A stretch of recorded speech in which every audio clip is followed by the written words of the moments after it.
Digər halda hökumət haqqında nə deyə bilərsiniz? Bugün apellyasiya məhkəməsi Tofiq Yağubovla bağlı növbəti qərarını verdi. Növbəti qanunsuz, ədalətsiz qərarını verdi. Sözsüz ki, gözləmədiyimiz bir şey deyildi.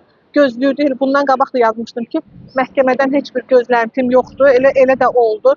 Bu qədər sübutlar, faktlar, albilər, yəni səslənməsinə baxmayaraq Tofiq Yağubov dəfələrlə yenidən bu cinayət işinin saxta olduğunu, qurama olduğunu, şərləndiyini, siyasi fəaliyyətinə görə həbs olunduğunu dəfələrlə desə də yenə hakim yuxarıdan gələn zənglə Tofiq Yağubovun 9 il müddətinə azadlıqdan məhrum etmə cəzasını qüvvədə saxladı. Hətta vəkillərin belə Zahid Orucun bu yaxınlarda Pravda qəzetinə verdiyi müsahibəni belə istinad gətirdilər ki, adam özü belə etiraf edib ki, yəni sözsüz ki, Zahid Oruc heç vaxt özündən demir sözləri, bu sözlər ona dedizdirilir və o belə artıq etiraf eləmişdi ki, Tofiq Yağubov siyasi məhbusdur.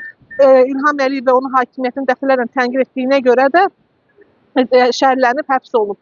Buna rəğmən bütün bu sübutlara baxmayaraq, xalqın, ölkənin, ictimaiyyətin tələbinə baxmayaraq, yenə Tofiq Yağubovunu həbsdən azad eləmədilər.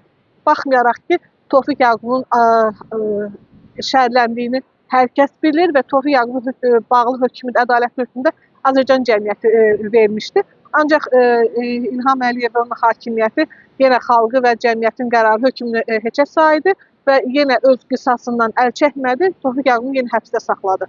Tofiq bəyin səhhəti necədir?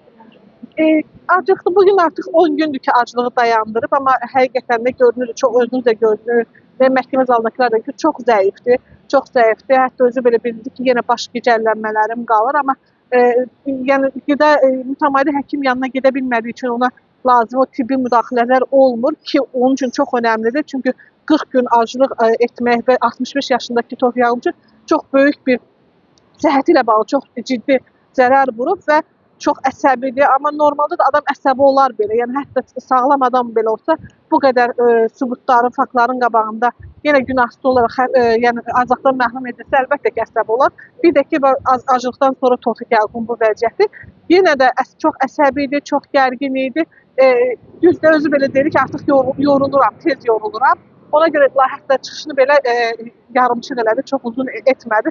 Halbuki gündərlə danışsa da belə yenə Tofiq Yağubov özünü suçluluğunu yəni sübut eləsə də bizim üçün mahiyyət heç bir şey dəyişmədi. Onu da gördük, çox təəssüflü. Çox sağ olun. Çox sağ olun. Teşekkürler.